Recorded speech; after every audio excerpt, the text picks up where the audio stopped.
अस्सलाम वालेकुम बेटा, कैसे हैं सब आप लोग?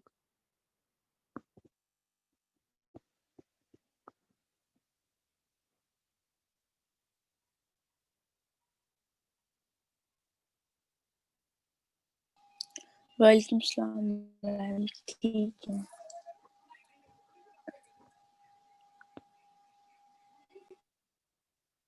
ठीक है बेटा, anybody would like to tell me what is cervical spondylosis? क्या सिम्टम्स होते हैं सर्वाइकल स्पॉन्डिलाइसिस में और वो होती क्या है?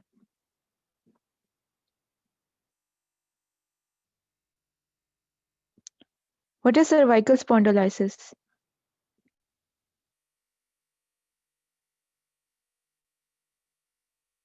मिशकात फातिमा बेटा बताएं।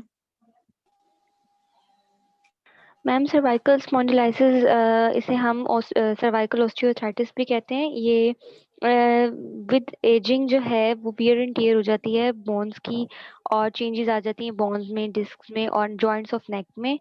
और इसके अंदर जो है वो स्टिफनेस और लॉस ऑफ फ्लूइड हो जाता है, जिसकी वजह से अब नॉर्मल बोनी स्पर्स बन जाते हैं और पेन और स्टिफनेस होती है नेक में।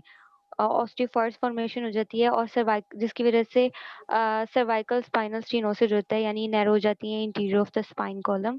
और इसमें इनएबिलिटी हो जाती है कि नेक को हम बेंड नहीं कर सकते, हेड टर्न नहीं कर सकते, हेडेक होती है। और इसके अलावा पेन होती है शोल्डर में और आर्म में, फ्लेक्सिबिलिटी कम ठीक हो है, जाती है, ग्राइंडिंग नॉइस होती है। वेरी गुड बेटा। Okay, I have like 68 participants right now and मुझे पता है कि क्लास ऑलमोस्ट 128 की क्लास है। पिछले स्टूडेंट्स का प्रेजेंट मार्क किया गया बिकॉज ड्रॉप का इशू था, स्टूडेंट्स को मेल्स नहीं जा रही थी, एनरोल नहीं थे, तो मैंने इसलिए उस वक्त प्रेजेंट जो है बच्चे नहीं ज्वाइन कर सके उनको भी प्रेजेंट मार्क किया। लेकिन अब से बच्चों सब ये ज़हन में रखें आप लोग कि आप लोगों की प्रॉपर अब अटेंडेंस मार्क होगी। जो एब्सेंट है वो एब्सेंट है, जो प्रेजेंट है वो प्रेजेंट है। पिछले सेक्शन को भी बेटा मैंने ही बताया। और चूंकि आप लोग फाइनल सेमेस्टर के बच्चे हो, आप लोगों को ये बात मुझे बताने की अव्वल तो जरूरत ही नहीं पड़नी चाहिए that you need to be present in the class in order to be marked as present. So बाद में कोई बच्चा मुझे मेल ना करे कि मैम मुझे पता नहीं था, या मेरा ये इशू हो गया या वो इशू हो गया। बेटा कोई इशू नहीं होता है। जब आप चाहोगे आपने लेक्चर लेना तो आप लेक्चर ले लेते हो, और जब नहीं दिल करता तो आप नहीं लेते हो। सिंपल बात है। लेक्चर में आओगे तो प्रेजेंट लग जाएगी, ठीक है। सो अपने जो भी स्टूडेंट्स हैं, आप क्लास फेलोज हैं, उनको आप काइंडली ये बात बता दें। हमारा आज का टॉपिक बेटा स्लाइटली लेंथी है, ज़्यादा लेंथी नहीं है, और इसमें हमने बहुत इंपॉर्टेंट चीज़ पढ़नी है which is a trauma life support, जो आप लोगों को ऑलरेडी पता होगा, जैसे ABCDNE कहते हैं, airway, breathing, circulation, disability, exposure. जो एक पेशेंट है ट्रॉमा का, कैसे उसको अप्रोच किया जाता है प्राइमरी सर्वे के थ्रू, फिर आप जाते हो सेकेंडरी सर्वे पे, एयरवे क्या होती है, उसको मेंटेन कैसे करते हैं, ब्रीदिंग क्या होती है, उसको कैसे आप वापस लेके आते हो नॉर्मल पोजीशन में, and circulation, and what does it mean by circulation in a patient when you see a patient with shock. So how do you actually assess के पेशेंट की सर्कुलेशन कैसी चल रही है, तो वो हमने चीजें आज देखनी है। एडवांस ट्रॉमा लाइफ सपोर्ट, इसको ATLS भी कहा जाता है, as a simultaneous diagnostic and therapeutic activities intending to identify and treat life and limb threatening injuries beginning with the most immediate। तो बेसिकली ATLS एक ऐसा एक प्रोसीजर या फिर एक ऐसा प्रोसेस है जिसके थ्रू हम life threatening, limb threatening injuries को आइडेंटिफाई करते हैं और उनके ऊपर साइमल्टेनियस डायग्नोसिस करते हैं कि प्रॉब्लम क्या है और उसको ट्रीट करते हैं। This focus on urgent problems is first captured by the golden hour catchphrase and one of the most important lessons of ATLS। golden hour से मुराद वो hour या वो घंटा जिससे पहले पेशेंट को इशू हो गया, मतलब विद इन दैट आवर अगर आपने पेशेंट को ट्रीट कर दिया तो उसकी लाइफ सेव हो सकती है, उसका जो अफेक्टेड लिम्ब है वो सेव हो सकता है। So the golden hour is the first hour after a traumatic injury when emergency treatment is most likely to be successful. तो वो गोल्डन आवर जिसमें अगर आप पेशेंट को ट्रीट कर दो और ट्रीटमेंट सक्सेसफुल हो सके, उसको गोल्डन आवर कहा जाता है। बेसिक्स क्या होती हैं बेटा ट्रॉमा असेसमेंट की? तो सबसे पहले प्रेपरेशन होती है। प्रेपरेशन से मुराद ये कि आप जिस भी ट्रॉमा साइट पे पहुंचे हो या अगर पेशेंट ट्रॉमा का आपके पास आए, that you are well equipped and you have the necessary medical personnel with you, the doctors, the staff, the ward boys, and all the pharmacists, all the necessary equipped personnel that is present in order to treat that patient, you need to be prepared for that। तो initially आपने preparation रखनी है। Then comes triage। Triage के मतलब क्या है कि आप प्रायोरिटी बेसिस पे पेशेंट्स को टैग करते हो और फिर उनको ट्रीट करते हो। ये हम ये नेक्स्ट स्लाइड में देखेंगे ट्रायज होती क्या चीज़ है। Then primary survey, resuscitation, secondary survey, monitoring, evaluation and secondary adjuncts and transfer to definitive care. ये सारे टॉपिक्स हम इन्हीं स्लाइड्स में अब डिस्कस करेंगे। So what is triage? The process of categorizing victims or mass casualties based on their need for treatment and resources available. For example, आप एक ऐसी साइट पे गए हो जो कि डिजास्टर साइट है, बॉम्ब ब्लास्ट हुआ है, अर्थक्वेक हुआ है, जहाँ पे आपके पास mass casualties है, मतलब there are tens and hundreds of patients present at that site और आप लोग कम लोग हो, आपके पास resources भी limited है।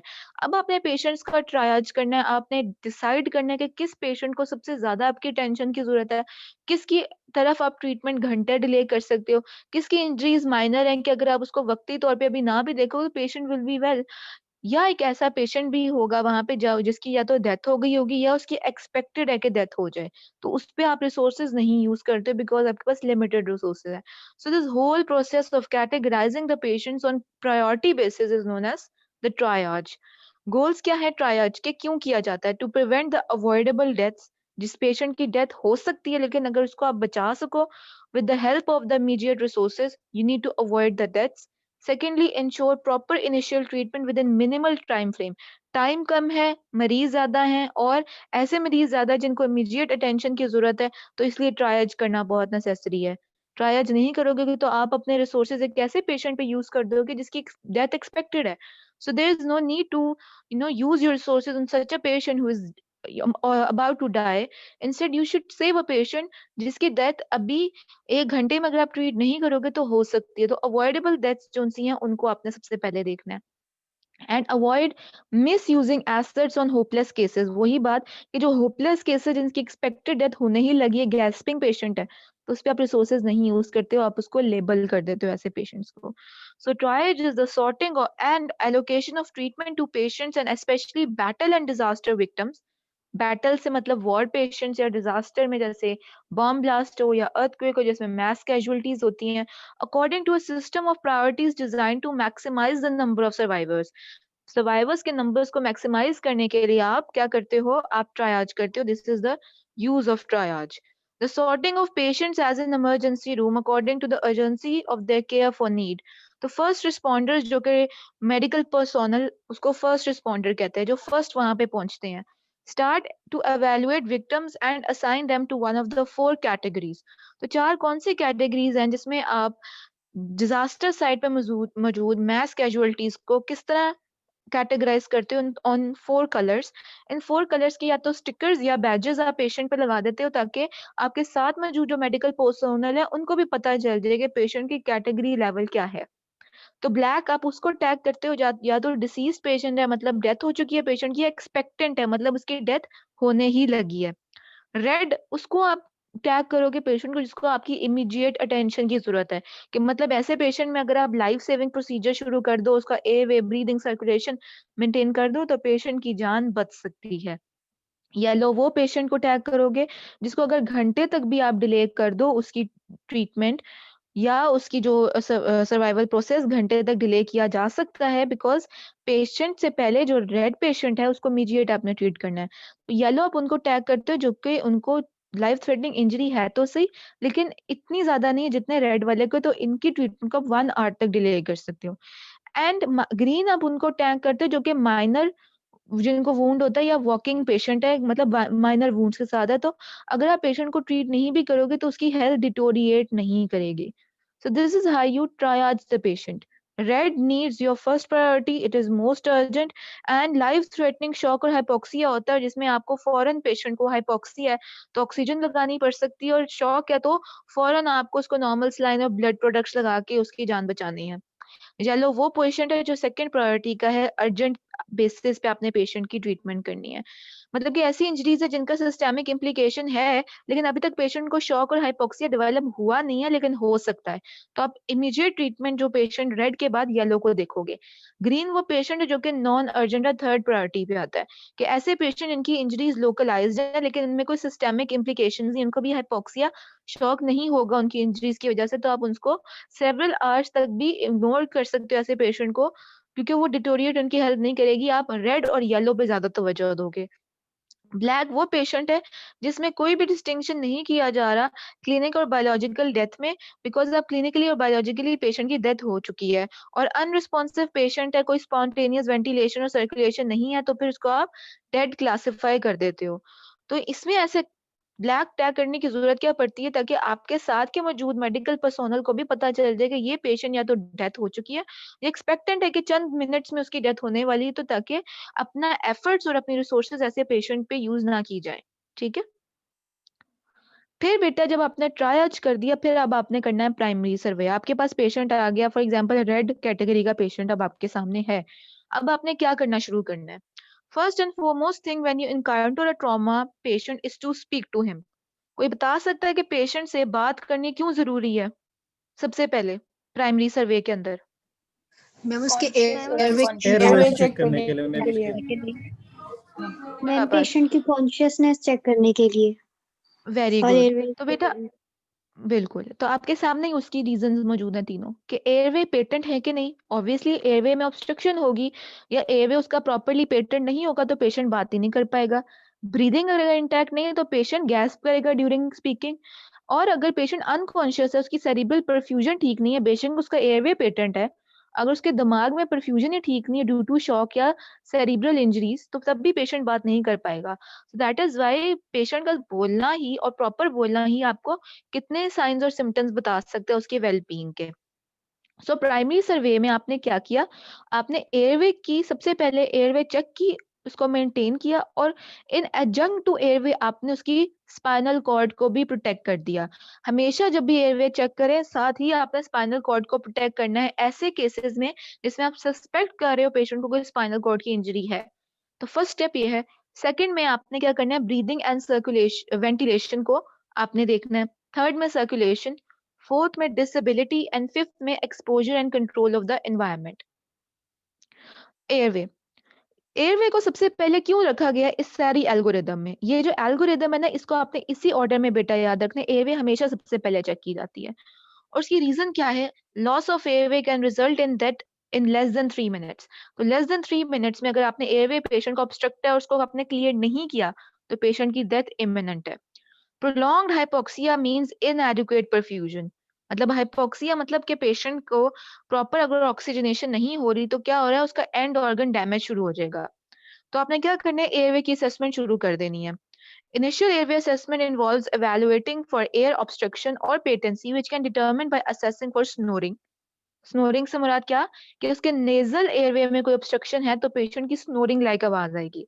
ओके, फिर स्ट्राइडर चेक करोगे। What is stridor? Anybody knows what is stridor? बेटा स्ट्राइडर का मतलब किसी को पता है कि नहीं? No ma'am. एयरवे में कोई ऑब्स्ट्रक्शन ये चेक करते हैं साउंड होते हैं। सॉलिड Basically हो बेटा या फिर liquid हो। Basically Whistling strider, sound. अब मैं आपको बताती हूँ स्ट्राइडर क्या होता है। स्ट्राइडर बेसिकली एक ऐसी आवाज होती है जो पेशेंट से आती है जो कि उसके मेजर एयरवे ऑब्स्ट्रक्शन की वजह से हो। लाइक ट्रेकिया में अगर कोई ऑब्स्ट्रक्शन है और इंस्पिरेशन पे आवाज आती है स्ट्राइडर की। जो आप बेटा विस्लिंग आवाज कह रहे हो उसे वीज कहा जाता है। वीज होती है स्मॉल एयरवेज की ऑब्स्ट्रक्शन की वजह से और वो एक्सपिरेशन पे आती है। लाइक एजमा के पेशेंट को जब अक्यूट एजमा का अटैक आता है तो आप उसमें से सीटी लाइक आवाज उसके मुंह से आनी शुरू हो जाती है। या अगर ऑस्कल्टेट करो ऐसे पेशेंट की चेस्ट को, तो जैसे सीटी की आवाज है ना, अगर आप खुद भी सीटी बजाओ तो आपको अपने माउथ से एक्सपायर करना पड़ता है और अपने माउथ के ओपनिंग को स्मॉल करना पड़ता है। ठीक है, सो वीज is the spasm of the smaller airways and it is being heard on expiration, while stridor is the obstruction of the larger airways like trachea, और वो इंस्पिरेशन पे आपको आवाज आती है। ठीक है, और वो बहुत जैसे उसकी विसल जैसी आवाज नहीं होती, जैसे खड़कता हुई आवाज होती है ना, आपको मतलब आवाज आती है कि पेशेंट के कोई सांस की नाली में कोई चीज कुछ मतलब ऑब्स्ट्रक्ट हुआ है। तो क्लियर आउट हुआ कि वीज में और स्ट्राइडर में क्या फर्क है। Yes ma'am. स्ट्राइडर है इंस्पिरेशन पे और वीज है एक्सपिरेशन के ऊपर। स्ट्राइडर लार्जर एयरवेज की ऑब्स्ट्रक्शन की वजह से होता है, वी स्मॉलर एयरवेज की ऑब्स्ट्रक्शन की वजह से होता है। सिमिलरली पेशेंट के माउथ से अगर कोई ड्रूलिंग हो रही है, होर्सनेस मतलब उसकी आवाज खराब है, फेस पे कोई एडिमा है या उसको फेशियल ट्रॉमा है। ऑब्वियसली फेशियल ट्रॉमा से मुराद क्या है कि उसका कोई भी फेशियल ट्रॉमा की वजह से उसकी नोज और माउथ की भी इंजरीज होंगी जिसकी वजह से एयरवे की ऑब्स्ट्रक्शन हो सकती है। उसका डेंट, उसका कोई दांत है वो ट्रेकिया में गया हो सकता है, कुछ भी। So this can all result in airway obstruction. तो इन्हीं की उसने साइंस बता दी कि आपको पता कैसे चल रहा है विजिबली एक पेशेंट को एयरवे ऑब्स्ट्रक्शन है। पुअर एयर एक्सचेंज है, पेशेंट प्रॉपर्ली इंस्पायर एक्सपायर नहीं कर पा रहा। हाई पिच नॉइज है व्हाइल इनहेलिंग, स्ट्राइडर आपको सुनाई दे रहा है। फिर इनएबिलिटी टू स्पीक, स्ट्राइडर वाली बात दोबारा की। एंड होर्सनेस मतलब आवाज की खराबी है, प्रॉपर्ली आपसे बात नहीं कर पा रहा, उसकी आवाज की जो क्वालिटी है वो अच्छी नहीं है। फिर जब हमने एयरवे देख लिया बेटा, उसके बाद आपने सबसे पहले स्पाइनल कॉर्ड को प्रोटेक्ट करना है। स्पाइनल कॉर्ड को प्रोटेक्ट करना बहुत ज्यादा जरूरी है। अगर जिस ऐसे पेशेंट में जिनमें आपको सस्पेक्शन है कि ऐसे पेशेंट को स्पाइनल कॉर्ड की इंजरी है, तो जनरल प्रिंसिपल क्या है, protect the entire spinal cord until injury has been excluded by radiography और clinical physical examine patients with potential spinal cord injury. तो उसने कहा है कि जब तक आपने प्रॉपरली पेशेंट की एक्सक्लूजन नहीं कर ली कि उसको है कि नहीं स्पाइनल कॉर्ड इंजरी, आपने प्रोटेक्ट करना है। बात क्या कर रहा है वो इसके अंदर कि you are suppose to treat before diagnosis, you are going to protect the spinal cord before actually knowing कि स्पाइनल कॉर्ड की इंजरी है कि नहीं। तो सिर्फ अगर आपको शक है ना कि स्पाइनल कॉर्ड की इंजरी है, आपने उसको प्रोटेक्ट करना है। आप उसे प्रोटेक्ट कैसे करते हो, दैट इफ यू सस्पेक्टिंग कि सर्वाइकल इंजरी है, सर्वाइकल स्पाइनल ये वर्टिब्री की, तो आप रिजिड सर्वाइकल कॉलर पहना दोगे।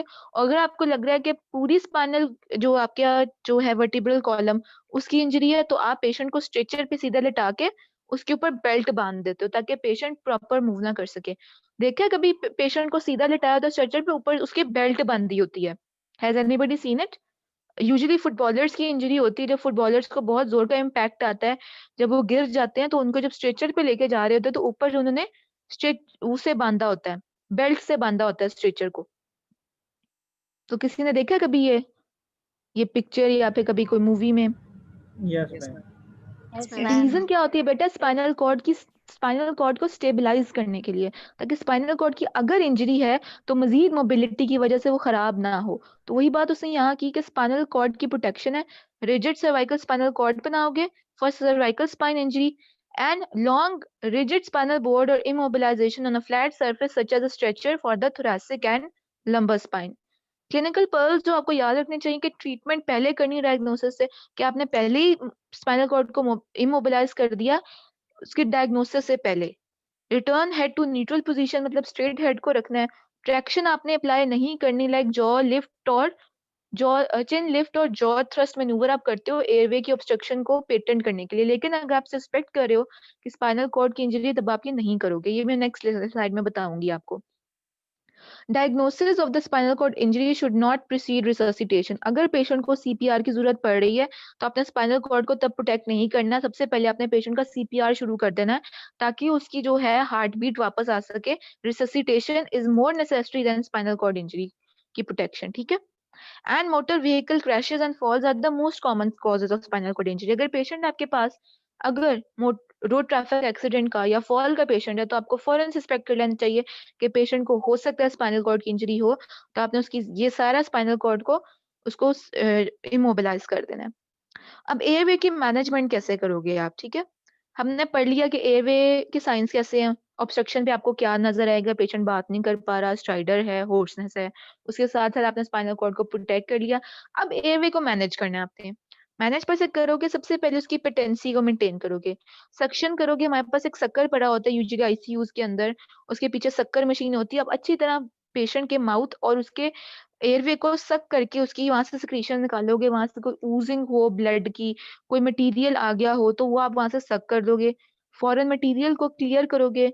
चिन लिफ्ट और जॉ थ्रस्ट मैन्यूवर करते हो ताकि जो टंग है अगर वो पीछे की तरफ फॉल की हुई है तो वो वापस अपनी पोजीशन में आ जाए in unconscious patient. Nasopharyngeal airway, oropharyngeal airway ऐसे इंस्ट्रूमेंट्स होते हैं जो आप एयरवे को मेंटेन करने के लिए पेशेंट के माउथ या नोज में डालते हो। उसके साथ ही आपने जब मेंटेन कर दिया तो साथ ही आपने सपोर्ट दे दी।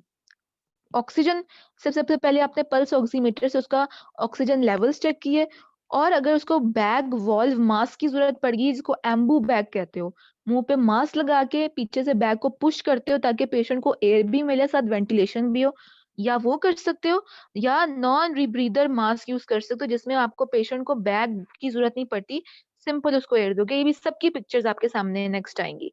या आप एंड के ऊपर एक डेफिनेटिव एयरवे दो, पेशेंट को एंडोट्रेकियल ट्यूब डाल दोगे ट्रेकिया में। Endo mean inside and trachea mean trachea, तो endotracheal tube with in the trachea tube डाल देते हो, या सर्जिकल क्रीकोथायरोडोटमी कर दोगे या ट्रेकियोस्टमी कर दोगे। वो किस तरह होती है, वो इस तरह होती हैं। अब अगर इस डायग्राम को गौर से देखो तो यहाँ पे ऊपर की तरफ हो रहा है चिन लिफ्ट का मैन्यूवर, पेशेंट की चिन को ऊपर की तरफ लिफ्ट किया जा रहा है, इस मैन्यूवर को कहते हैं चिन लिफ्ट मैन्यूवर। और किया क्यों जाता है, द हेड टिल्ट और the chin lift manoeuvre, a maneuver that gently extends the head into a slightly sniffing position and lifts the tongue from the back of the throat। तो इसका वजह क्या होती है कि ऐसे पेशेंट में जिनमें टंग फॉलन बैक हुई होती है ना, अनकॉन्शियस पेशेंट, उसमें आप चिन लिफ्ट का प्रोसीजर करते हो। Is the most reliable method of opening the airway when the cervical spine injury is not suspected. ऐसे पेशेंट में करना जिसमें आपको लग रहा है कि सर्वाइकल स्पाइन की इंजरी नहीं है, बिकॉज ऑब्वियसली इसमें आपको नेक की मैनिपुलेशन करनी पड़ी है। लेकिन if you think that the patient is suffering from a cervical spine injury, then you won't do this because manipulation of the head will result in more cervical spine injury। तो वही बात कि जब आपने एयरवे चेक कर लिया उसके बाद आपने ये अगर सस्पेक्ट कर रहे हो सर्वाइकल स्पाइन इंजरी, तब आपने कॉलर लगा देना है पेशेंट को, तब आप ये चिन लिफ्ट और जॉ थ्रस्ट का मैन्यूवर नहीं करोगे, आप कोई और चीज यूज करोगे पेशेंट को डेफिनेटिव एयरवे देने के लिए। The oropharyngeal airway. Oropharyngeal airway comes in a variety of adult and pediatric sizes and is sized from the corner of the mouth to the earlobe। यहाँ से आप उसका साइज लेते हो और फिर पेशेंट के यूज करते हो oropharyngeal airway with the tongue blade to depress the tongue and the oropharyngeal airway is inserted over the tongue। तो आप ये देखो इस डायग्राम को गौर से, तो इसके अंदर हमने oropharyngeal पेशेंट के माउथ में डाला है, ये oropharyngeal airway है, ये देखो। इससे पेशेंट का क्या होगा कि आपका एयरवे पेटेंट रहेगा और पेशेंट आराम से सांस ले लेगा, ठीक है। तो this is known as the oropharyngeal airway. फिर एक मैन्यूवर होता है बेटा जॉ थ्रस्ट।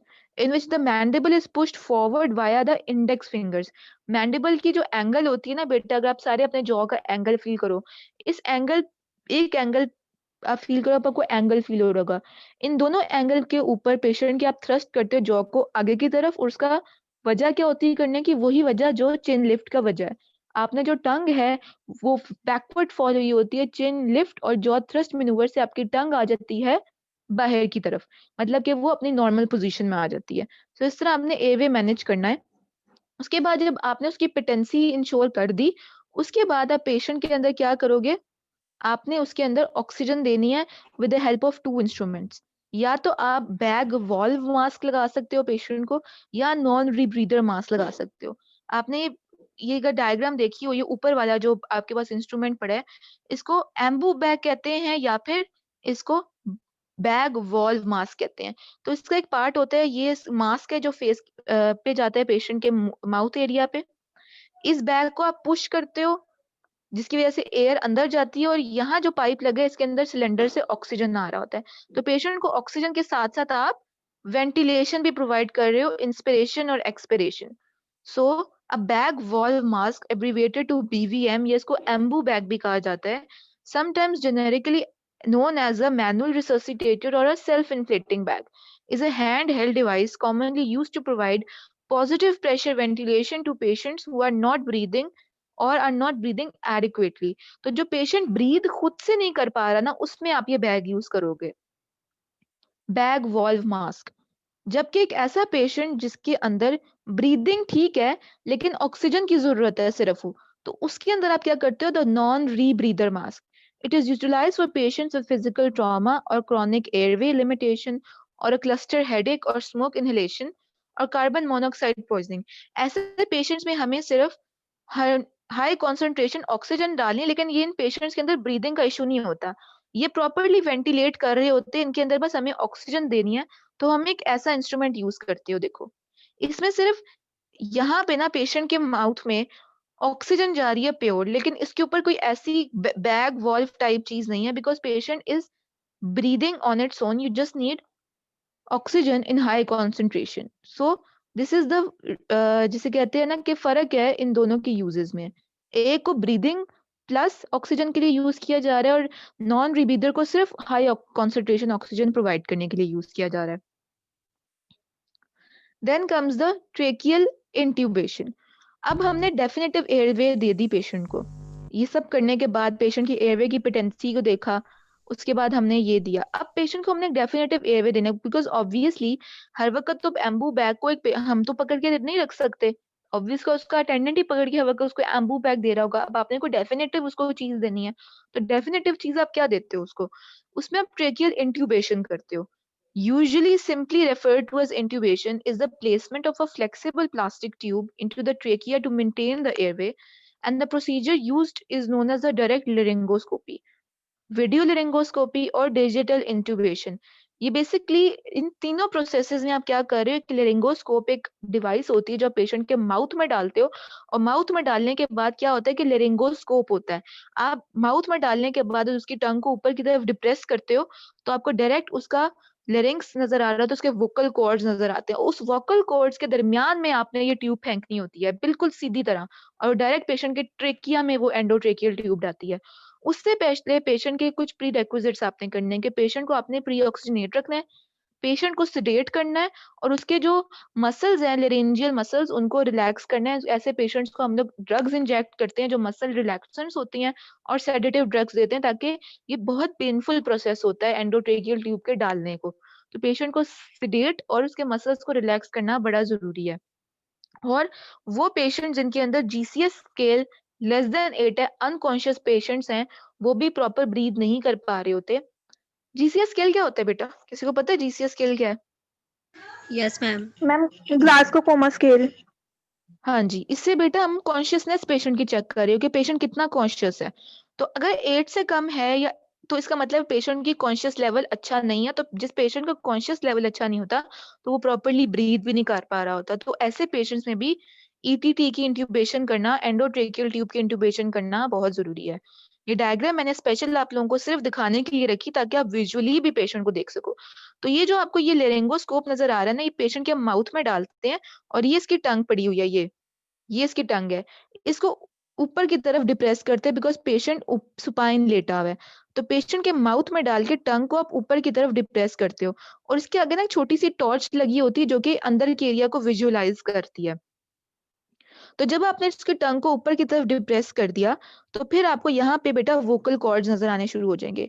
इन वोकल कॉर्ड्स के ऊपर आपने ये एंडोट्रेकियल ट्यूब डालनी है, इस ब्लेड के ऊपर, ब्लेड की जहां ब्लेड पड़ा है इसके ऊपर ऊपर आपने जाना है और जहां पे आपको वोकल कॉर्ड्स नजर आए वहां पे आपने ये ट्यूब डाल देनी है। जब ये ट्रेकिया में चली जाती है तो इसका कैसे पता चलता है ट्रेकिया में चली जाती है? आप चेस्ट पेशेंट की ऑस्कल्टेट करते हो स्टेथोस्कोप लगा के।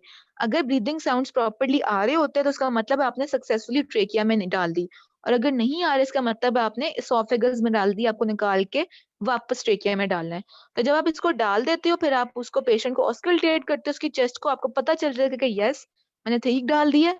और फिर इस कफ इन्फ्लेटिंग ट्यूब में आप 5 सीसी का वाटर डालते हो तो अंदर जाके जो ट्यूब होता है उसके बाहर ना कफ लगा होता है, उसके अंदर ये वाटर जाता है पाइप के थ्रू और ये बिल्कुल ना अगेंस्ट द ल्यूमेन ये ऑब्स्ट्रक्ट कर देता है ल्यूमेन को, ताकि जो ट्यूब है वो अपनी जगह पे इन प्लेस रहे। ठीक है, लाइक अ बलून, बलून की तरह इस जो ट्यूब है ऐसी ट्यूब होती है, इसके बाहर ना ऐसे बलून लगा होता है, अंदर नहीं होता बाहर की तरफ। तो जब इसमें पानी डालते हो ना तो ये जो ल्यूमेन है ट्रेकिया का उसको फुली ऑब्स्ट्रक्ट कर देगी ताकि ये चीज अपनी जगह से हिले नहीं। तो थोड़ा कॉन्सेप्ट बना कि एंडोट्रेकियल ट्यूब की इंट्यूबेशन कैसे करते हैं। थोड़ा कॉन्सेप्ट क्लियर हुआ बेटा? Yes ma'am. Yes ma'am. बेटा यस जी मैम। बेटा हम हमजा मसूद बेटा आप कोई क्वेश्चन पूछना चाह रहे हो?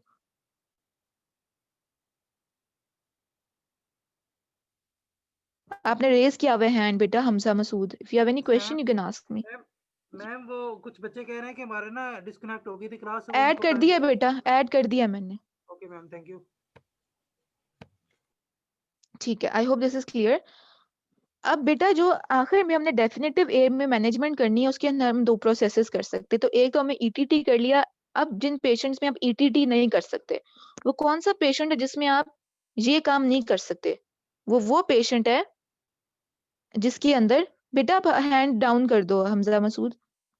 तो बेटा वो पेशेंट है जिसके अंदर बहुत ज्यादा क्या है, मैक्सिलोफेशियल इंजरीज हैं। एक पेशेंट है उसको इतनी बुरी फेस की इंजरी हुई है और माउथ की इंजरी हुई है कि सारा उसका एरिया खराब हो गया, तो आप उसके मुंह में एक चीज डालोगे कैसे?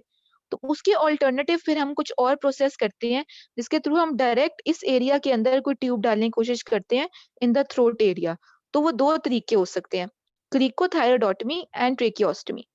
अगर आपको याद हो लेरेंजियल कार्टिलेजेस, तो आपको याद है ये आपकी हायोइड बोन है, ये आपका कौन सा कार्टिलेज है?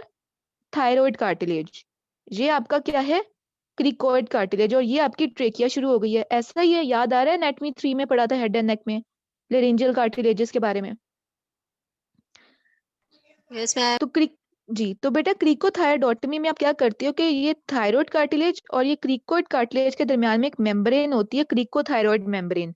तो क्रिकोथायरॉयड मेम्ब्रेन की में आप होल डालते हो। ऑटमी का मतलब क्या होता है? होल करना। तो आप क्रिकोथायरॉयडोटमी करते हो, क्रिकोथायरॉयड मेम्ब्रेन में होल करते हो और इसके अंदर ट्यूब डाल देते हो जिसके थ्रू पेशेंट प्रॉपरली वेंटिलेट कर सके। ठीक है, सो यही बात उसने यहाँ पे बताई कि cricothyroidotomy also known as the cricothyroidotomy is an important emergency procedure that is used to obtain an airway when other or more routine methods are ineffective or contraindicated like in maxillofacial injuries. Only contraindication is the age. छोटे बच्चों में आप क्रिकोथायरॉयडोटमी नहीं करते because उनकी laryngeal cartilages बहुत soft हो सकती है, आप उन्हें परफोरेट कर सकते हो, मजीद इंजरी कर सकते हो। और दूसरा प्रोसेस क्या है? ट्रेकियोस्टमी। ट्रेकियोस्टमी में आप क्या करते हो? ट्रेकिया के अंदर जो ट्रेकिया जो शुरू हो चुका है ये वाला, यहाँ पे आप कर रहे हो। So this is the cricothyroidotomy. और ट्रेकियोस्टमी में आप ट्रेकिया के अंदर ओपनिंग या होल करते हो जिसकी वजह से पेशेंट वहां से वेंटिलेट कर सके। और उसका कॉज करने का भी यही होता है कि जिस पेशेंट में बहुत ज्यादा मैक्सिलोफेशियल इंजरीज हुई हों। Next comes the breathing. Airway आपने पढ़ लिया, किस तरह पेटेंसी देखते हो, क्या साइंस होती हैं स्पाइनल कॉर्ड को मेंटेन करना। फिर Anbu bag, NRBM, definitive airway में ईटीटी, क्रिकोथायरॉयडोटमी और ट्रेकियोस्टमी। ठीक है, तो ये बस सिंपल पॉइंट्स इनको ऐसे ही आपने याद करना है, ज्यादा मतलब कि इसमें कोई टेक्निकल चीजें इतनी ज्यादा नहीं है, बस ऑब्वियसली लेक्चर लंबा है तो उसको आपने एज इट इज पेस के साथ लेकर चलना है ताकि चीजों की समझ लगे। तो फिर सेकंड नंबर पे बी से क्या स्टार्ट होता है, ब्रीदिंग एंड वेंटिलेशन। अब ब्रीदिंग एंड वेंटिलेशन में आप प्रोसीड कैसे करोगे, सबसे पहले आप पेशेंट की चेस्ट को देखोगे कि पेशेंट की चेस्ट में आपको इंस्पेक्शन में नजर क्या आ रहा है। तो नजर आने में सबसे पहले आप रेस्पिरेटरी रेट देखोगे, पेशेंट का रेस्पिरेटरी रेट बढ़ा तो नहीं हुआ या कम तो नहीं हुआ। सेकेंडली आप विजिबली देखोगे कि उसकी विजिबली ट्रेकिया की डेविएशन तो नहीं है, बहुत ज्यादा ट्रेकिया लेफ्ट या राइट साइड पर तो नहीं मूव कर गया। एक्सेसरी मसल का यूज देखोगे, आप देखोगे उसके एब्डोमिनल मसल्स तो नहीं यूज हो रहे ब्रीदिंग के अंदर, या उसके एक्सेसरी मसल्स जो हैं वो क्लैविकुलर एरिया में भी आपके एक्सेसरी मसल्स मौजूद होते हैं, स्पाइनलिस के नाम से जो होते हैं, तो वो तो नहीं यूज हो रहे हैं आपके एक्सेसरी मसल्स। एक्सेसरी मसल्स का मतलब यूज होने का मतलब ये है कि पेशेंट को बहुत ज्यादा लेबर्ड ब्रीदिंग करनी पड़ी है, उसको बहुत जोर लगाना पड़ा है ब्रीदिंग करने के लिए, तो एक्सेसरी मसल्स का तो नहीं यूज हो रहा। किसी जगह पे कोई रिट्रैक्शंस तो नहीं हो रही हैं, या absence of spontaneous breathing, patient spontaneously breathe कर भी पा रहा है कि नहीं, या कोई पैराडॉक्सिकल चेस्ट मूवमेंट तो नहीं हो रही। मतलब पैराडॉक्सिकल चेस्ट मूवमेंट का मतलब क्या, कोई फ्लेयर चेस्ट तो ना का मसला तो नहीं है। फ्लेयर चेस्ट अगर आपको याद हो तो तब होता है जब एक सेगमेंट ऑफ द रिब आपका टूट जाए पेशेंट का, और जब इंस्पिरेशन पे वो सेगमेंट, जैसे इंस्पिरेशन पे हमारी रिब केज क्या मूव करती है, आउटवर्ड मूव करती है ना, यस मैम, तो आपकी जो टूटी हुई सेगमेंट है वो इनवर्ड मूव कर रही होती है, ये फ्लेयर चेस्ट में होता है पैराडॉक्सिकल मूवमेंट। और एक्सपिरेशन पे क्या होता है कि आपकी रिबकेज इनवर्ड मूव करती है तो आपका जो वो सेगमेंट है वो आउटवर्ड मूव कर रहा होता है, ठीक है। तो पैराडॉक्सिकल मूवमेंट हो रही है ब्रोकन सेगमेंट की, इसको फ्लेयर चेस्ट भी कहा जाता है। जब आपने विजिबली पेशेंट की इंस्पेक्शन कर ली, उसके बाद आप क्या करोगे, ऑस्कल्टेट करोगे, स्टेथ लगा के पेशेंट के चेक करोगे कि इक्वल बायलेटरल ब्रेथ साउंड्स हैं, और अगर नहीं है तो क्या डिमिनिश्ड है या एब्सेंट है। फिर पेल्पेशन करोगे, हाथ लगा के महसूस करोगे क्या उसकी ट्रेकिया नॉर्मल मिडलाइन पोजीशन में है या वो डेविएट कहीं कही हुई है। फिर चेक करोगे कोई कहीं ब्रोकन रिब तो नहीं है, इंजरी तो नहीं है चेस्ट वॉल को, पल्स ऑक्सीमीटर से आप उसकी ऑक्सीजन चेक कर लोगे। इसी प्रोसेस में अगर आप इसको एज इट इज चीजों को स्टेप वाइज याद करोगे तो कोई मुश्किल नहीं है याद करना ये पूरा लेक्चर, ठीक है। ब्रीदिंग एंड वेंटिलेशन में आपने बेसिकली आइडेंटिफाई करनी है लाइफ थ्रेटनिंग इंजरीज, और वो कौन सी हो सकती हैं। मैसिव हीमोथोरेक्स, हीमोथोरेक्स से मुराद क्या है, ब्लड की accumulation with in the thoracic cavity, pleural cavity के अंदर ब्लड की बहुत ज्यादा एक्यूमुलेशन हो जाए, कोई इंजरी हुई लंग को जिसकी वजह से, या बहुत बुरी इंजरी हुई है चेस्ट वॉल को जिसकी वजह से हेमरेज हो गया with in the thoracic cavity, या फ्लेयर चेस्ट हो गई जो मैंने आपको बताया। फ्लेयर चेस्ट एक ऐसा कंडीशन होता है जिसमें ब्रोकन रिब्स का सेगमेंट पैराडॉक्सिकल मूवमेंट कर रहा होता है विद इंस्पिरेशन एंड एक्सपिरेशन, या रिब फ्रैक्चर हुआ है। ओपन न्यूमोथोरेक्स है मतलब कि विजिबल ओपनिंग हुई हुई है चेस्ट वॉल में ड्यू टू इंजरी और एयर मूव कर गई है। न्यूमो मतलब एयर एंड थोरेक्स मतलब थोरैसिक कैविटी, तो थोरैसिक कैविटी में एयर आ गई और ओपन से मुराद का आपको विजिबल नजर आ रही है ओपनिंग जिसके थ्रू अंदर और बाहर मूव कर रही है। पल्मोनरी कंट्यूजन हो गई है। What is contusion, what is the meaning of contusion? Ma'am haemorrhage या ब्रूस को बोलते हैं। बेसिकली बिट ठीक है, ब्रूजिंग सही कहा आपने। ब्रूजिंग होती है विजिबल जो स्किन पे होती है, कंट्यूजन होती है इंटरनल ऑर्गन्स के ऊपर, ठीक है। इंटरनल ऑर्गन्स की ब्रूजिंग को क्या कहते हैं, कंट्यूजन। तो पल्मोनरी कंट्यूजन से मुराद क्या है, लंग की कोई ब्रूजिंग हुई है, कंट्यूजन हुई है। एंड पे टेंशन न्यूमोथोरेक्स। अब टेंशन न्यूमोथोरेक्स क्या चीज होती है वो हम अब देखेंगे, क्योंकि बाकी चीजों का तो आपको ऑलरेडी मैंने बता दिया। टेंशन न्यूमोथोरेक्स की थोड़ी सी डिटेल देखेंगे कि टेंशन न्यूमोथोरेक्स क्या है। टेंशन न्यूमोथोरेक्स ऐसी कंडीशन होती है जिसमें एयर जो है वो आपके प्लूरल कैविटी में आ जाता है लेकिन वो बाहर नहीं निकल पा रहा होता। ओपन न्यूमोथोरेक्स में एयर जो है चेस्ट वॉल की ओपनिंग में अंदर और बाहर आ जा रही है, लेकिन टेंशन न्यूमोथोरेक्स में ये हो रहा है कि एयर अंदर तो आ जाती है थोरैसिक कैविटी लेकिन बाहर नहीं निकल पा रही, तो एयर बिल्डअप होनी शुरू हो जाती है। और एयर बिल्डअप की वजह से क्या होती है, अगर लेफ्ट साइड पर टेंशन न्यूमोथोरेक्स है तो लेफ्ट साइड ऑफ द जो आपकी थोरैसिक कैविटी में एयर बिल्डअप हो गई है और एयर ने मीडियास्टिनम, पूरे मीडियास्टिनम को राइट साइड पे शिफ्ट कर दिया, मतलब आपके हार्ट और लंग सारे लेफ्ट साइड पे शिफ्ट हो गए due to buildup of air on the left side, अगर लेफ्ट साइड का टेंशन न्यूमोथोरेक्स है। So tension pneumothorax is air trapping in the pleural space between the lung and the chest wall. Sufficient pressure builds up and pressure to compress the lungs shift the mediastinum. Because एक side पे air buildup होने की वजह से सारे के सारे जो आपके थोरेसिक कैविटी के ऑर्गन्स हैं वो ऑपोजिट साइड पे शिफ्ट हो जाते हैं। फिजिकल एग्जाम जब आप करोगे ऐसे पेशेंट का तो आपको एब्सेंट ब्रेथ साउंड्स होंगे जब ऑस्कल्टेट करोगे। विजिबल एयर हंगर आपको पेशेंट में नजर आ रही होगी, पेशेंट ब्रीथ करने की कोशिश कर रहा होगा लेकिन नहीं कर पा रहा होगा। नेक वेन्स हैं वो डिस्टेंड हो गई होंगी। नेक वेन्स क्यों डिस्टेंड हुई होती हैं? न्यूमोथोरैक्स के केस में जब एयर बहुत ज्यादा बिल्डअप हो जाती है, why are the neck veins distended? What is the reason of the neck veins being distended in case of a pneumothorax? कोई बच्चा बता सकता है मुझे रीजन क्या है? प्रेशर एक्सर्ट होने की वजह से उनके अंदर वो प्रॉपर मतलब ब्लड फ्लो नहीं हो रहा था, मे बी। ठीक है, ठीक है। और कोई और बच्चा रीजन बता सके?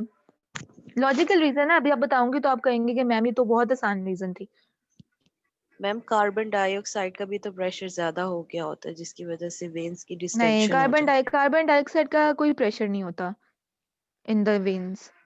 लाइक कार्बन डाइऑक्साइड का itself doesn't makes any pressure. Distended neck veins में तो ब्लड होता है ना बेटा, ब्लड का कोई इशू हो रहा है इसके अंदर। उसकी रीजन मैं आपको बताती हूँ। हम जब बेटा इंस्पायर करते हैं ना तो इंस्पिरेशन से पहले हमारी जिसे कहते हैं रिब केजेस क्या करती हैं, वो बाहर की तरफ मूव करती हैं, लेकिन अभी एयर अंदर गई नहीं होती है। तो जब हमारी रिब केज एक्सपैंड करती है तो हमारे अंदर क्या होता है, नेगेटिव इंट्राथोरेसिक प्रेशर बनता है, नेगेटिव प्रेशर होता है। और एनवायरनमेंट में क्या होता है, पॉजिटिव प्रेशर। तो प्रेशर मूव, आपके एयर मूव करता है from a region of higher pressure gradient to a region of lower pressure gradient. जैसे कि ऐसा विजुलाइज करो, जब आप स्ट्रॉ से जब पानी पीते हो तो क्या होता है, इंस्पिरेशन पे स्ट्रॉ से पानी मूव करता है आप from the glass into your mouth, ऐसा ही है। Yes ma'am. कोरिलेट कर पा रहे हो बेटा?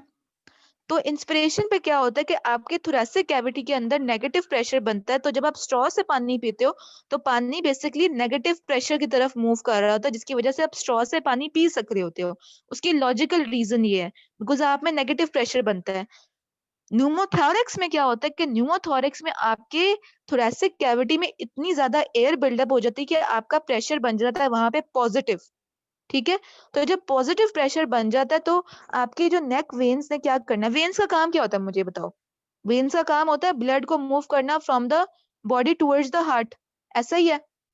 तो नेक वेन्स ने आपके हेड और नेक एरिया से ब्लड को हार्ट की तरफ लेकर चलना है। आपका हार्ट कहाँ पे मौजूद है, थोरेसिक कैविटी में। और थोरेसिक कैविटी में जब पॉजिटिव प्रेशर बन गया है न्यूमोथोरैक्स की वजह से, तो नेक वेन्स में जो ब्लड है वो थोरेसिक कैविटी में जा नहीं पाएगा और नेक वेन्स के अंदर वो जम जाएगा, डिस्टेंड हो जाएंगी नेक वेन्स। अब कॉन्सेप्ट बना कि क्यों डिस्टेंडेड नेक वेन्स होती हैं। Yes ma'am. ये रीजन Yes. होती है नेक वेन्स डिस्टेंड होने की, बिकॉज आपके थोरेसिक कैविटी में पॉजिटिव प्रेशर बनने की वजह से ब्लड मूव ही नहीं कर पा रहा होता टुवर्ड्स द हार्ट। और जब towards the heart blood move नहीं कर पा रहा होगा तो जो हार्ट है उसका कार्डियक आउटपुट भी कम हो जाएगा और टेंशन न्यूमोथोरैक्स की वजह से ऑब्स्ट्रक्टिव शॉक होता है, बिकॉज ब्लड फ्लो हार्ट की तरफ जाता नहीं है, हार्ट का कार्डियक आउटपुट कम हो जाता है और फिर बॉडी में जब ब्लड नहीं जा पाता फ्रॉम द हार्ट तो ऑब्स्ट्रक्टिव शॉक होता है। ये हम शॉक में अभी जाकर देखेंगे। तो this is the reason of having distended necks in case of tension pneumothorax.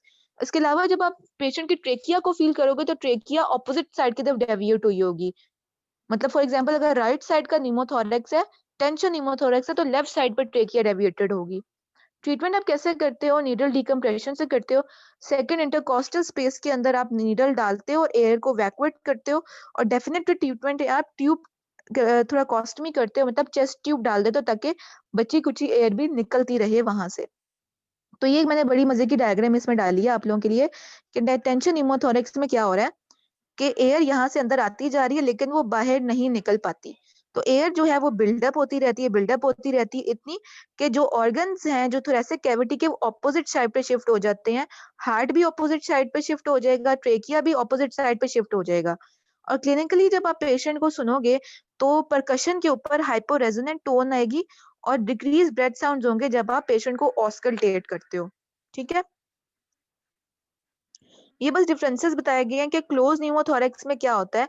तो क्लोज न्यूमोथोरैक्स में कोई चेस्ट वॉल की इंजरी नहीं होती, लंग्स में से एयर प्लूरल कैविटी में चली जाती है बिकॉज लंग के अंदर कोई एयर ब्लैब है जिसकी रप्चर की वजह से, या वो लोग जिनके अंदर COPD होता है उनके लंग के टिश्यू के नेक्रोसिस की वजह से जो लंग में एयर है वो चला जाता है इनटू द प्लूरल कैविटी, तो उसको क्लोज न्यूमोथोरैक्स कहते हो। ओपन न्यूमोथोरैक्स में चेस्ट वॉल इंजरी की वजह से एयर चली जाती है लेकिन एयर वापस भी बाहर निकल रही होती है, that is why tension buildup नहीं होता और मीडियास्टिनल स्ट्रक्चर्स ऑपोजिट साइड पर मूव नहीं करते। जबकि टेंशन न्यूमोथोरैक्स में क्या होता है कि टेंशन न्यूमोथोरैक्स में एयर बिल्डअप होता रहता है, वो बाहर नहीं निकल पाता और मीडियास्टिनल स्ट्रक्चर सारे ऑपोजिट साइड पे शिफ्ट हो जाते हैं।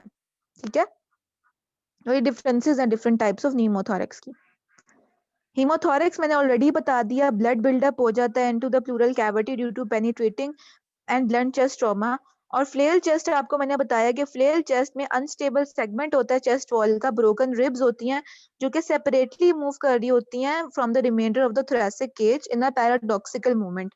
इंस्पिरेशन में क्या होगा, वो अंदर मूव करेंगी और एक्सपिरेशन में क्या होता है, वो बाहर को मूव कर रही होती हैं। ठीक है, तो एंड रिजल्ट जो आपने इन सब के अंदर हीमोथोरैक्स, टेंशन हीमोथोरैक्स, ओपन न्यूरोथोरैक्स में एंड की डेफिनेटिव ट्रीटमेंट क्या है, ट्यूब थोराकोस्टमी, जिसको चेस्ट ट्यूब भी कहते हैं। और वो आप कहाँ पे डालते हो, वो आप 5th इंटरकोस्टल स्पेस में एंटीरियर एक्सिलरी लाइन में जाते हो। इंटरकोस्टल स्पेसेस का आपको पता कैसे चलता है, आप सब लोग अपने स्टर्नम को फील करो। स्टर्नम के ऊपर वाली साइड पे एंगल ऑफ लुई के नीचे आपको मेन्यूब्रम स्टर्नाई की लैंडमार्क फील होती है, हो रही है फील के नहीं सबको? तो मेन्यूब्रियम स्टर्नाई के साथ की जो इंटरकोस्टल स्पेस होती है वो बेटा सेकंड इंटरकोस्टल स्पेस होती है, और फिर उसके नीचे आप फिर चलते रहते हो सेकंड, थर्ड, फोर्थ, फिफ्थ। इससे आपको पता चलता है कि आपकी इंटरकोस्टल स्पेस कौन सी वाली है और कहाँ पे है। ठीक है, third thing is the circulation. Circulation में हम बेसिकली क्या चेक करते हैं कि पेशेंट शॉक में तो नहीं गया हुआ। शॉक का मतलब क्या होता है? Shock means impaired tissue perfusion or tissue oxygenation which is inadequate to meet the metabolic demand, or a prolonged shock state leads to a mildly organ system failure and cell death. तो clinical science क्या होते हैं shock के? पता कैसे चलेगा मरीज को शॉक हो भी गया है कि नहीं हो रहा? सबसे पहले altered mental status, cerebral blood perfusion proper ना होने की वजह से पेशेंट ऑल्टर्ड कॉन्शियसनेस के साथ आपके पास आएगा। दूसरा, पेशेंट की टैकीकार्डिया, दिल की धड़कन तेज होती है। क्यों? कॉम्पनसेटरी, जो हार्ट है वो कॉम्पनसेटरी टैकीकार्डिया शुरू कर देता है ताकि मैक्सिमम ब्लड फ्लो पहुंचे, बिकॉज पेशेंट शॉक की कंडीशन में गया होता है। तो हार्ट रेट मोर देन 100 होता है एक पेशेंट का, मोस्ट कॉमन साइन है शॉक का। आर्टीरियल हाइपोटेंशन है, जो सिस्टोलिक ब्लड प्रेशर है वो लेस देन 120 हुआ होता है शॉक की कंडीशन में। और इनएडिक्वेट टिश्यू परफ्यूजन है। अब हमें कैसे पता चलेगा कि पेशेंट को जो टिश्यू है उसकी परफ्यूजन ठीक है कि नहीं? तो चंद क्लिनिकल टेक्निक्स हैं जिसके थ्रू आपको पता चलेगा पेशेंट की टिश्यू की परफ्यूजन प्रॉपर है भी कि नहीं। आप पेशेंट के हाथों का कलर चेक करोगे, क्या वो पेल है, क्या वो रेड है। अगर वो बहुत ज्यादा पेल येलो है, इसका मतलब है कि पेशेंट शॉक की कंडीशन में जा चुका है। सेकंड, पेशेंट के जो लिम्स हैं, हैंड एंड फीट, वो ठंडे होंगे बिकॉज ब्लड की परफ्यूजन वहां प्रॉपर नहीं है। थर्डली, डिलेड कैपिलरी फिलिंग है। आप जरा अपनी सब लोग अपनी फिंगर्स को जरा 5 सेकंड के लिए प्रेस करो, प्रेस करिए, उसके बाद रिलीज करो। ब्लड वापस आपकी फिंगर्स दोबारा रेड हो जाती हैं कि नहीं हो जाती रेड? इनिशियली पेल होती हैं जब प्रेस करते हो और फिर रेड हो जाती हैं। सबने करके देखा है कि नहीं? Yes ma'am. तो ये विदिन 3 सेकेंड्स होना चाहिए, और अगर ये विदिन 3 सेकेंड्स नहीं हो रहा, इसका मतलब ये है कि 3 सेकेंड से डिले हो रहा है, patient is in a condition of shock. Altered LOC है वही लेट, जैसे कहते हैं कैपिलरी फिलिंग, वही वाली बात बताइए कि डिलेड कैपिलरी फिलिंग है, late filling of the capillary हो रही है। और फिर एंड पे मेन चीज होती है बेटा, जिसे कहते हैं जितना मैं स्ट्रेस दूं इस चीज पे उतना कम है, पेशेंट का यूरिन आउटपुट चेक करना है। मैंने जब मेडिकल आईसीयू किया था तो हमारे पास जब पेशेंट शॉक का आता था, किसी भी किस्म का जो शॉक होता था, हमारी आंखें ना हमेशा हमारे सर हमें बताते थे कि आपने अपनी नजरें हमेशा पेशेंट के यूरिन बैग पे रखनी है। पेशेंट को अगर यूरिन प्रोड्यूस नहीं हो रहा, इसका मतलब है पेशेंट बहुत बुरे शॉक में गया। क्यों? क्योंकि पेशेंट की किडनी के परफ्यूजन खत्म हो चुकी है, पेशेंट की किडनी में ब्लड जा ही नहीं रहा प्रॉपर्ली, जिसकी वजह से पेशेंट यूरिन प्रोड्यूस नहीं कर पा रहा। तो हम हमेशा हमारी नजरें शॉक के पेशेंट में उसके यूरिन बैग पे लगी होती थी। तो क्या होता है कि 0.5 ml पर kg पर आवर से अगर पेशेंट के कम यूरिन आउटपुट प्रोड्यूस हो रहा है, इसका मतलब है पेशेंट शॉक पे है। तो फॉर एग्जांपल अगर 70 kg का पेशेंट है तो 0.5 ml पर kg के हिसाब से देखो तो 35 ml पर आवर पेशेंट को यूरिन प्रोड्यूस होना चाहिए। तो 35 ml पर आवर अगर पेशेंट को प्रोड्यूस नहीं हो रहा, इससे कम में या हो ही नहीं रहा, इसका मतलब है पेशेंट शॉक में गया हुआ है। शॉक की टाइप्स बताई गई हैं। हेमरेजिक शॉक, हेमरेजिक शॉक से मुराद क्या है कि बहुत ज्यादा ब्लड लॉस होने की वजह से जो शॉक होता है। हेमरेजिक मतलब ब्लड लॉस, वो विजिबल ब्लड लॉस भी हो सकता है या वो इंटरनल ब्लीडिंग की वजह से भी हो सकता है। दूसरा ऑब्स्ट्रक्टिव शॉक होता है। ऑब्स्ट्रक्टिव शॉक कौन सा शॉक होता है? वो शॉक जो ऑब्स्ट्रक्शन की वजह से हो, लाइक फॉर एग्जांपल एक बंदे को कार्डियक टेम्पोनाड होगा। आपको पता है कि आपके हार्ट के बाहर, आपका हार्ट होता है, उसके बाहर एक पेरिकार्डियल सैक होता है। इस सैक के अंदर ब्लड फिल अप होना शुरू हो जाए और ब्लड की क्वांटिटी बहुत ज्यादा बढ़ जाए ड्यू टू एनी ब्लंट और पेनिट्रेटिंग चेस्ट ट्रॉमा, तो heart against the increased blood in the pericardial sac heart pump ही नहीं कर पाता, क्योंकि हार्ट को अगेंस्ट पेरिकार्डियल सैक में जो ब्लड फिलअप हो चुका है उसके अगेंस्ट पंप वो कर नहीं पाता। तो this is condition known as a cardiac tamponade. Tamponade का मतलब है प्रेशर और कार्डियक मतलब हार्ट। तो हार्ट के पेरिकार्डियल सैक में ब्लड होने की वजह से हार्ट प्रॉपर पंप नहीं कर पाता, और प्रॉपर पंप ना करने की वजह से क्या हो रहा है कि बॉडी के अंदर ब्लड फ्लो नहीं कर पा रहा और टिश्यू की परफ्यूजन नहीं हो रही। फिर ऑब्स्ट्रक्टिव की दूसरी कॉज क्या हो सकती है? Tension pneumothorax. अभी मैंने बताया टेंशन न्यूमोथोरैक्स क्या है। जल्दी से कोई इंटेलिजेंट मुझे बताए कि टेंशन न्यूमोथोरैक्स में क्यों हो रहा है ऑब्स्ट्रक्टिव शॉक, रीजन क्या है? मैम प्रेशर बिल्डअप हो रहा है और वो सारे जो स्ट्रक्चर्स है मेडिएस्टिनम के अंदर पड़े हुए उनको शिफ्ट कर रहा है, उन पे प्रेशर एक्सर्ट हो रहा है इस वजह से। और कोई रीजन बताओ बेटा। हार्ट मैम पॉजिटिव प्रेशर हो रहा है इनसाइड द चेस्ट कैविटी, तो उसकी वजह से वो नेक वेन डिस्टेंशन हो रही है। नेक वेन डिस्टेंशन की वजह से हो क्या रहा है कि नेक वेन्स का जो ब्लड है वो हार्ट में प्रॉपर जा नहीं पा रहा, ठीक है। और हार्ट में, क्योंकि हार्ट आपको थोरेसिक कैविटी में है, थोरेसिक कैविटी में पॉजिटिव प्रेशर बना हुआ है, पॉजिटिव प्रेशर की वजह से जो वीनस ब्लड फ्लो है वो हार्ट में जा नहीं पा रहा। वीनस ब्लड जब हार्ट में आएगा नहीं तो मतलब कार्डियक आउटपुट भी नहीं बनेगा, और जब कार्डियक आउटपुट नहीं होगा तो इसका मतलब क्या है? पेशेंट क्या होगा, उसमें ब्लड फ्लो ही नहीं हो रहा।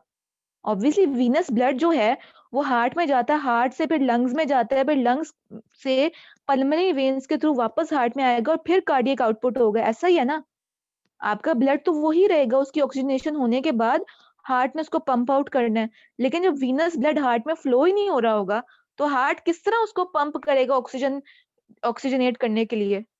तो आप समझ जाए कि क्यों टेंशन न्यूमोथोरैक्स में शॉक हो रहा है, कार्डिक आउटपुट ना होने की वजह से। और कार्डिक आउटपुट क्यों नहीं है? क्योंकि वीनस रिटर्न नहीं आ रहा हार्ट के पास। तो क्लियर आउट हुआ वाई टेंशन न्यूमोथोरैक्स में शॉक होता है। ये बातें मैंने आपसे पूछनी है बेटा वाइवा के अंदर, ये बातें मैं आपसे पूछूंगी और कोई बच्चा फिर मुझे ये ना कहे कि मैम हमें इसकी रीजन नहीं पता। इसलिए इस बार बार मैं आपको एक चीज 5-6 दफा रिपीट करती हूँ और आपसे पूछती हूँ ताकि आपको कॉन्सेप्ट क्लियर हो। तो कॉन्सेप्ट क्लियर हुआ है कि नहीं कि टेंशन न्यूमोथोरैक्स में शॉक क्यों हो रहा है? Come on tell me. Yes ma'am. ठीक है। और फिर बेटा लास्टली है न्यूरोजेनिक शॉक।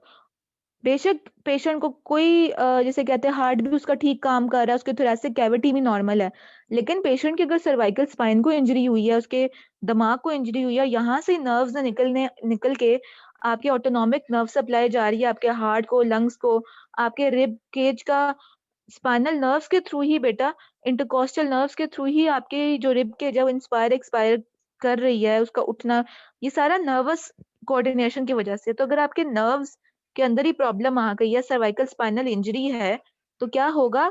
आपको पता है आपके सर्वाइकल स्पाइन में से आपकी डायफ्राम को सप्लाई जा रही होती है C3 C4 C5 phrenic nerve.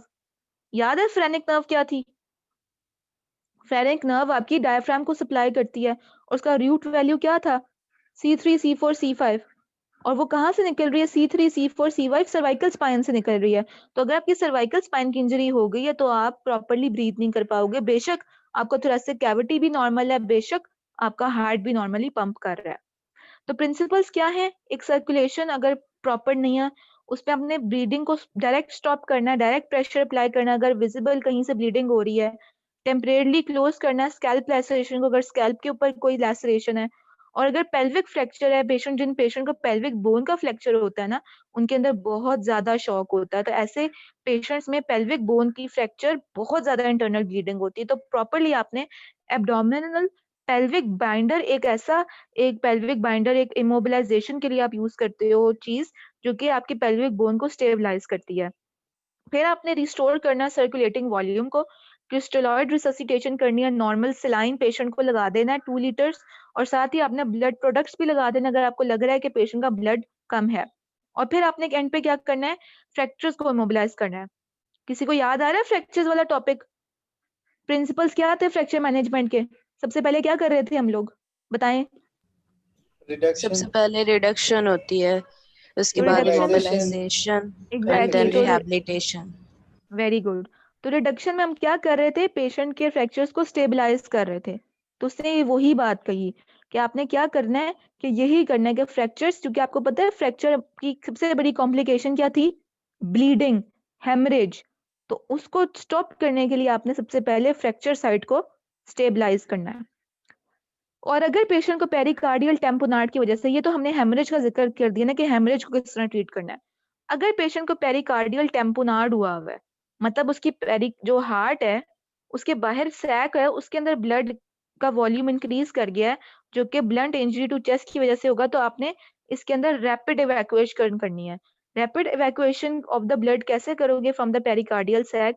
पेरिकार्डियोसेंटेसिस के थ्रू आप नीडल डायरेक्ट इंसर्ट करते हो पेरिकार्डियल कैविटी के अंदर, यहाँ पे नीडल इंसर्ट करते हो, ब्लड को इवैक्यूएट करते हो। या तो आप ऐसे कर सकते हो, ये अल्ट्रासाउंड गाइडेड होता है, ठीक है?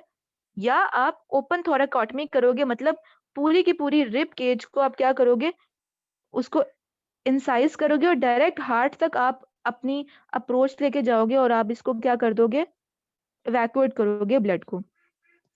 इन केस ऑफ कार्डियक अरेस्ट, अगर पेशेंट को कार्डियक अरेस्ट, कार्डियोजेनिक शॉक की वजह से शॉक हुआ है, तो आप क्या करोगे, रिकॉग्नाइज करोगे, सीपीआर पेशेंट का स्टार्ट कर दोगे। आपको पता है कि सीपीआर कैसे करते हैं?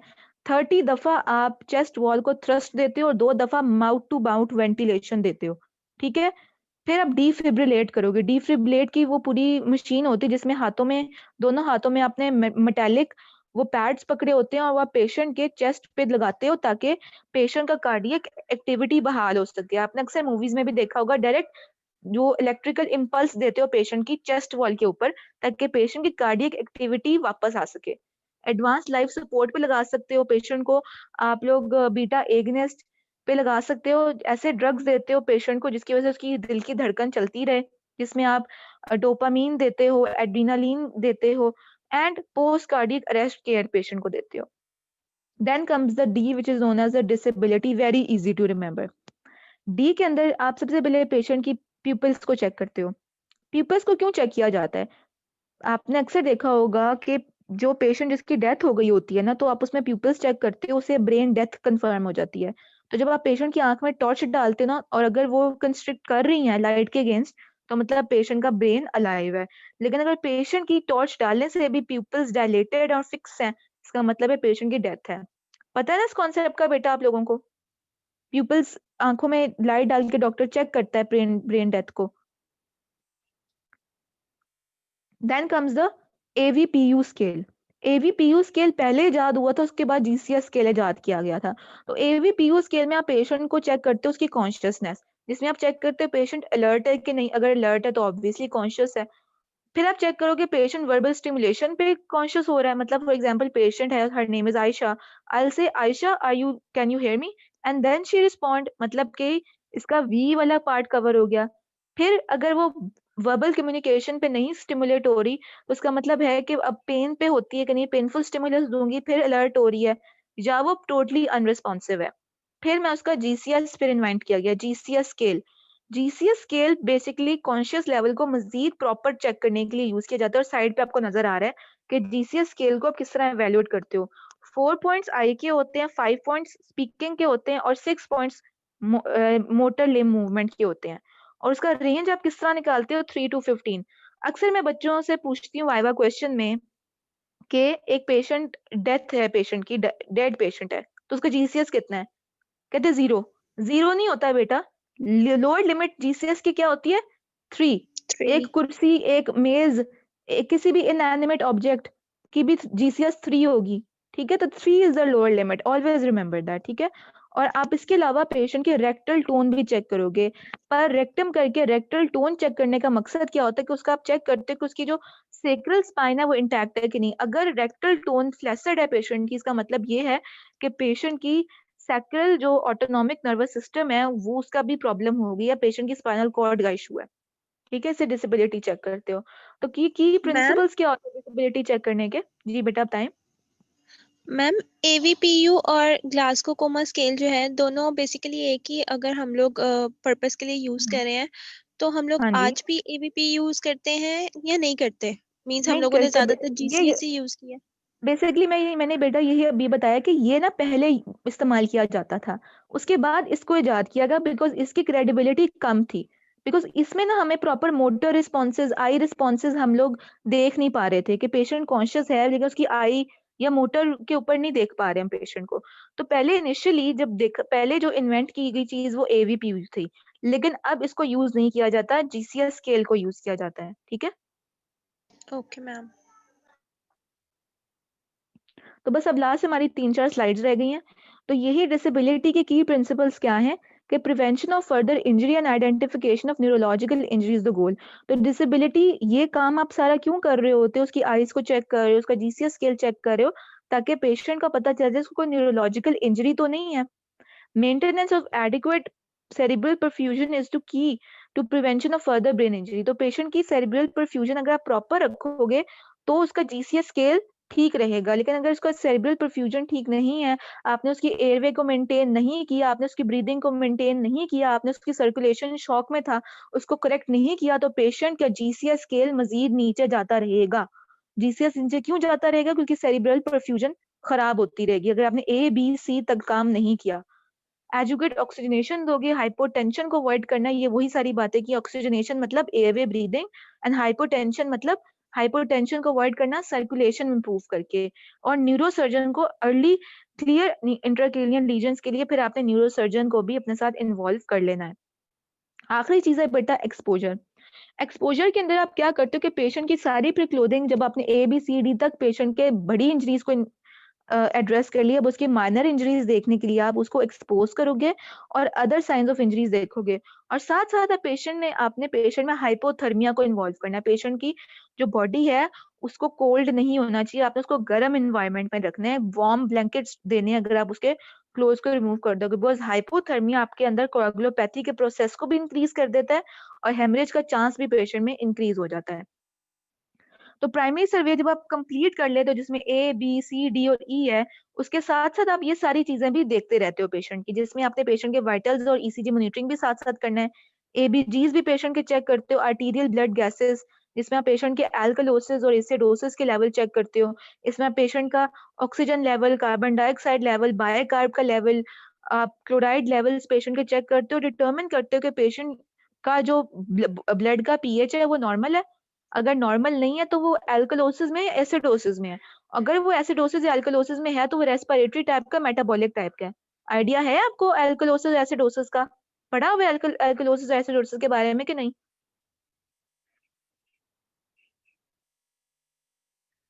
कुछ आइडिया है बेटा एल्कलोसिस एसिडोसिस मैम का? पढ़ा हुआ है।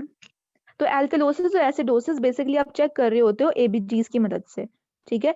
जो लोग जो प्रॉपर्ली ब्रीद नहीं कर पा रहे होते उनके अंदर रेस्पिरेटरी एसिडोसिस स्टार्ट हो जाता है, बिकॉज कार्बन डाइऑक्साइड का बिल्डअप क्या कर रहा होता है आपकी बॉडी के अंदर, pH को डिक्रीज करवा रहा होता है, ठीक है। और pH डिक्रीज होने की वजह से क्या होता है, एसिडोसिस होनी शुरू हो जाती है ब्लड में। और जो अगर वो रेस्पिरेटरी कॉज की वजह से तो वो रेस्पिरेटरी एसिडोसिस कहलाता है। तो ABGs बेसिकली ये चेक किया जाता है। आप पेशेंट के कार्बन डाइऑक्साइड का लेवल चेक करते हो ब्लड में, यूरिनरी आउटपुट चेक करते हो, ECG देखते रहते हो, और पेशेंट के नेसेसरी रेडियोलॉजिकल इन्वेस्टिगेशन भी करवाते हो। ये सब काम आपने सारे कामों के साथ साथ ABCD के साथ साथ प्राइमरी सर्वे में करवाते रहने हैं।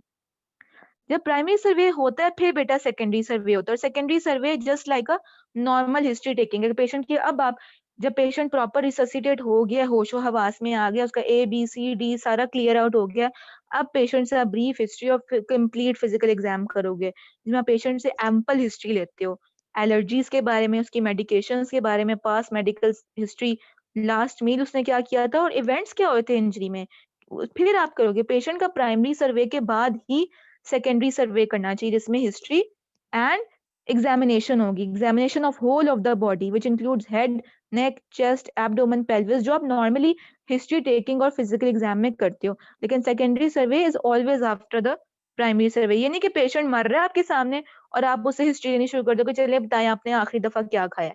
ये काम नहीं करना। प्राइमरी सर्वे में पेशेंट की सबसे पहले airway, breathing, circulation, disability check करते हैं। This is the last slide. Secondary survey में फिर मजीद अगर आपको जरूरत पड़े ज्यादा एडवांस्ड रेडियोलॉजिकल स्कैन्स करने की और एडवांस कंसल्टेशंस करने की, तो आप उसमें पेशेंट का कैट स्कैन और कंसल्टेशन करवाते हो जिससे भी रिलेटेड उसकी इंजरी है। न्यूरोसर्जन अगर न्यूरोलॉजिकल इंजरी, ऑर्थोपेडिक सर्जन अगर फ्रैक्चर्स हैं उसको, वेस्कुलर सर्जन अगर वेस्कुलर बिग वेसल्स की इंजरी हुई है, और फिर पेशेंट को डेफिनेटिव केयर में डाल दोगे ऑपरेटिंग रूम में, आईसीयू में या हायर लेवल फैसिलिटी में। This is the whole lecture telling you how you approach a patient of a trauma, how you start a patient with a primary survey which includes airway, breathing, circulation, disability, exposure। Airway में क्या चीजें पढ़ी, उसकी patency, उसके science क्या थे, उसके अंदर फिर हमने क्या पढ़ा कि पेशेंट की आपने पेटेंसी को मेंटेन करना है, उसकी सक्शन करनी है, उसके अंदर आपने बैग वॉल्व मास्क या एनआरबीएम या डेफिनेटिव एयरवे में आप क्या करते हो, क्रिकोथायरॉडोटमी या ट्रेकियोस्टमी करते हो, एंडोट्रेकियल ट्यूब डालते हो। ब्रीदिंग हम किस तरह चेक करते हैं, इंस्पेक्शन, पैल्पेशन, परकशन और स्कल्टेशन करके, ठीक है। सर्कुलेशन के अंदर हम क्या कर रहे थे, उसके एडिशन टू हमने टेंशन न्यूमोथोरैक्स के बारे में पढ़ा। सर्कुलेशन क्या मतलब होता है शॉक का, किस किस्म के शॉक होते हैं, शॉक को ट्रीट कैसे करना है, टिश्यू परफ्यूजन नहीं हो रही उसके साइंस क्या होते हैं, डिसेबिलिटी किस तरह चेक की जाती है, जीसीएस स्केल क्या होता है, एक्सपोजर किस तरह करेंगे, सेकेंडरी सर्वे। सो ये सारा मैंने आपको ये 2 मिनट में समरी भी बता दी। कोई क्वेश्चन है बेटा मुझसे आप पूछें, फिर हम लेक्चर को एंड करते हैं।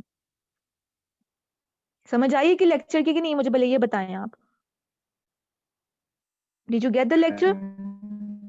यस मैम आ गई। लेक्चर थोड़ा टेक्निकल है लेकिन आप लोगों ने इसको अच्छा याद करना है, बिकॉज हर मेडिकल प्रोफेशनल जो प्रोफेशन के बंदे को एडवांस ट्रॉमा लाइफ सपोर्ट के बारे में मस्ट पता होना जरूरी है।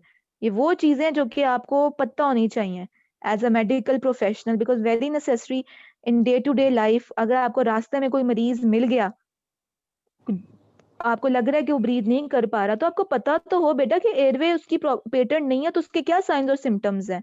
होसनेस तो नहीं है, उसको ड्रूलिंग तो नहीं हो रही है, ठीक है, उसको स्ट्राइडर का तो नहीं एलिमेंट चल रहा, उसको क्लियर आउट करो, उसको सीपीआर दो, ब्रीदिंग एम्बुलेंस में अगर लेके जाना पड़ गया तो आपको पता हो एबीसी क्या है, ठीक है। आई होप कनेक्ट हो गया। ठीक है बेटा, ऐड मैंने कर दी है। एनी फर्दर क्वेश्चंस बेटा, you can ask me. Ma'am sometime कुछ पेशेंट्स को वेंटिलेटर के बाद वो बेलून टाइप बैग लगते। आवाज नहीं आ रही बेटा, क्या कह रहे हो आप? मैम वेंटिलेटर्स के बाद पेशेंट्स को अक्सर वो चेक करने के लिए उनकी ब्रीदिंग बेटा आपकी आवाज बेटा क्लियर नहीं है। बेटा आपकी आवाज ना क्लियर नहीं है बिल्कुल। बैग लगता है बेलून शेप का, वो और एम्बू बैग एक ही चीज है जो आपने आपकी ना मुझे बिल्कुल भी बेटा आप ना ऐसा करो, मुझे आप ना मुझे मेल सेंड कर दो। आपकी ना आवाज बहुत ज्यादा लैग करके आई है, तो मुझे बन ही नहीं पाया कॉन्सेप्ट कि आपने मुझसे पूछा क्या है। आपकी आवाज बहुत ज्यादा डिस्टॉर्ट होके आई है। आप ना ऐसा करें, मुझे मेल कर दें। क्या बेटा, एनी अदर फर्दर क्वेश्चन? किसी और को कोई क्वेश्चन है बेटा तो हम लेक्चर को एंड कर देते हैं। No questions? ओके बेटा, थैंक यू वेरी मच। अल्लाह हाफिज। वाह